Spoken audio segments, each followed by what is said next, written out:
평안하셨습니까? 송재호입니다.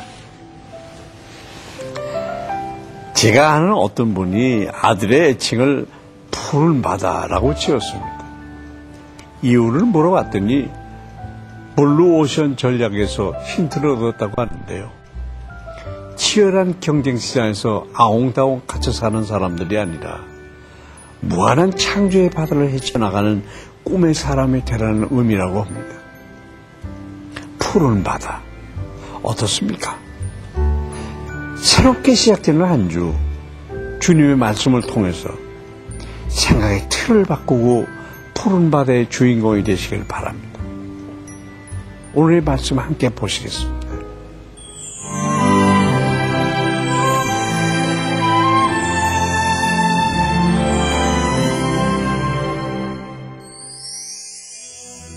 오늘 보실 말씀은 사사기 7장 16절부터 25절까지입니다.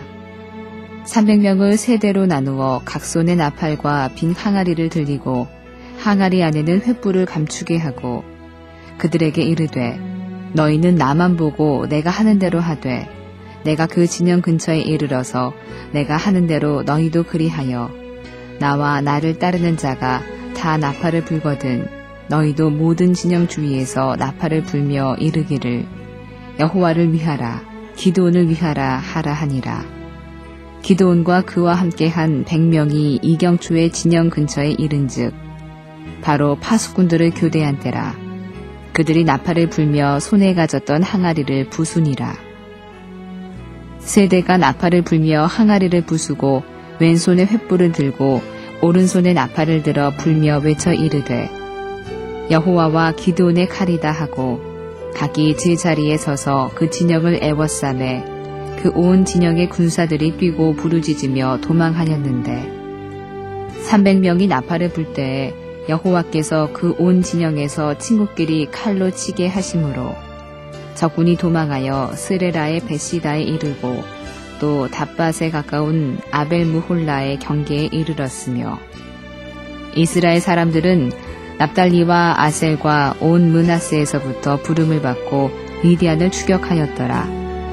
기드온이 사자들을 보내서 에브라임 온 산지로 두루 다니게 하여 이르기를 내려와서 미디안을 치고 그들을 납질러 벳바라와 요단강에 이르는 수로를 점령하라 하매 이에 에브라임 사람들이 다 모여 벳바라와 요단강에 이르는 수로를 점령하고 또 미디안의 두 방백 오렙과 스앱을 사로잡아 오렙은 오렙 바위에서 죽이고 스앱은 스앱 포도주 틀에서 죽이고 미디안을 추격하였고 오렙과 스앱의 머리를 요단강 건너편에서 기드온에게 가져왔더라.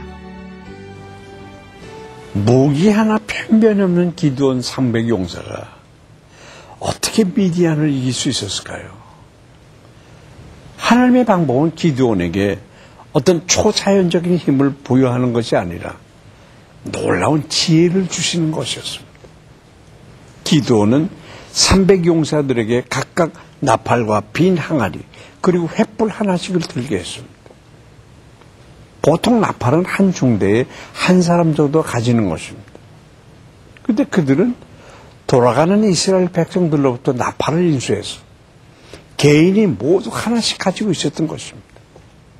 기드온은 이 300개의 나팔을 동시에 불어서 적어도 수만 명 이상이 진격해 온다는 착각을 불러일으켰고 항아리 깨지는 소리를 통해서 이미 그들의 야영지가 파괴되고 있다는 오해하게 만들었습니다. 또한 진영을 3대로 나누어서 횃불을 들고 외치게 함으로써 이스라엘의 부대가 미디안 전 진영을 포위할 만큼 많다는 느낌을 주었습니다. 그리고 서로를 분간하기 힘든 깊은 밤, 보초의 교대 시간을 공격 시점으로 택함으로 미디안과 아말렉에 구성된 연합군의 혼란을 더욱 극대화하였습니다. 지혜는 영적 전쟁에서 승리하기 위한 가장 중요한 무기 중 하나입니다. 지혜 있는 자는 강하고 지식 있는 자는 힘을 더하나니 너는 모략을 쌓으라. 승리는 모사가 많음에 있느니라. 여러분 삶의 문제들 앞에서 하나님의 지혜를 구하고 있습니까? 아니면 나의 지식과 경험을 의지하고 있습니까? 혼란 가운데 자멸하게 된 미디안 연합군은 요단강변으로 도주하기 시작했습니다. 이처럼 전세가 기드온 쪽으로 기울자 두려워하며 돌아갔던 많은 이스라엘 백성들이 용기를 내서 다시 전투에 참여하게 됐습니다. 그리고 처음에는 군사를 보내지 않았던 에브라임도 파병을 하게 됐습니다. 기드온은 에브라임으로 하여금 요단강의 나루턱을 봉쇄하고 미디안이 요단강 건너로 도망치지 못하게 했습니다. 이 과정에서 에브라임 지파는 미디안 연합군의 중요 지휘관인 오렙과 수렙을 사살하는 전과를 거두게 됐습니다. 하지만 이스라엘에서 가장 힘있는 지파 중 하나인 에브라임은 자신들이 적국의 왕을 사살하는 보다 영예로운 전과를 올릴 기회를 갖지 못했다고 불평을 터뜨리게 됐습니다.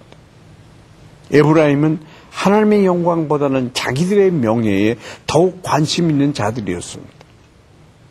하나님의 영광을 위해서보다 나의 체면과 명예 때문에 불평하는 일은 없습니까? 불평하기 이전에 나의 마음이 어디를 향해 있는지 다시 한번 생각해 봐야 할 것입니다.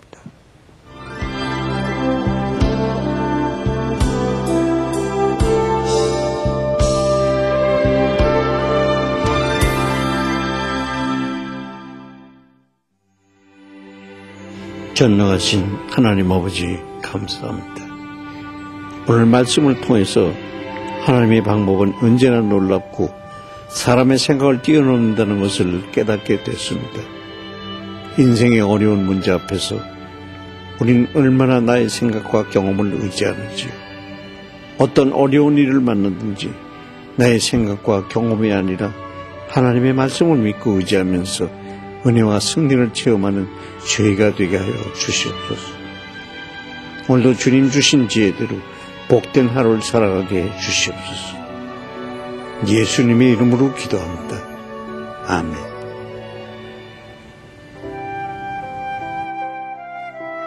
프랑스 정통 유대교인의 두 가문인 메슨과 파젤은 법이 개정되어 그들의 조상이 2차 세계대전 후 프랑스에 오면서 포기했던 이름을 되찾기를 갈망하고 있습니다. 당시 프랑스 관리자들이 유대인 이민자들에게 프랑스식 발음이 나는 이름으로 바꾸도록 강요했기 때문입니다. 프랑스에는 세계에서 4번째로 큰 유대인 공동체가 있고 유럽에서는 규모가 가장 큽니다. 파리에만 32만 명의 유대인이 살고 있습니다. 그들은 아브라함을 통한 하나님의 언약을 믿지만 그 언약을 성취하신 예수님은 거부하고 있습니다. 정통 유대교인들이 오랫동안 기다리고 있는 메시아가 예수님이신 것을 깨닫도록 기도합시다. 누군가 나를 위해 기도한다는 사실은 살면서 참으로 큰 힘이 됩니다. 눈에 보이지 않고 또 현실적으로는 당장 도움이 되는 것 같지 않지만 힘이 들고 외로울 때 동역자의 기도는 버팀목 같은 역할을 하게 됩니다. 여러분, 주변에 아파하고 힘들어하는 사람이 있습니까? 지금 그분을 위해서 기도하십시오. 여러분의 기도가 한 생명을 살리고 회복시키는 놀라운 열매를 맺게 될 것입니다. 총지의 퀴티 동행 여기서 마치겠습니다. 감사합니다.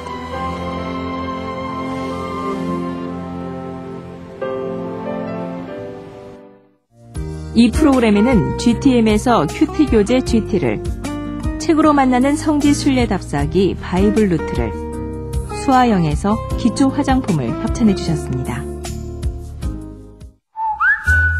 다시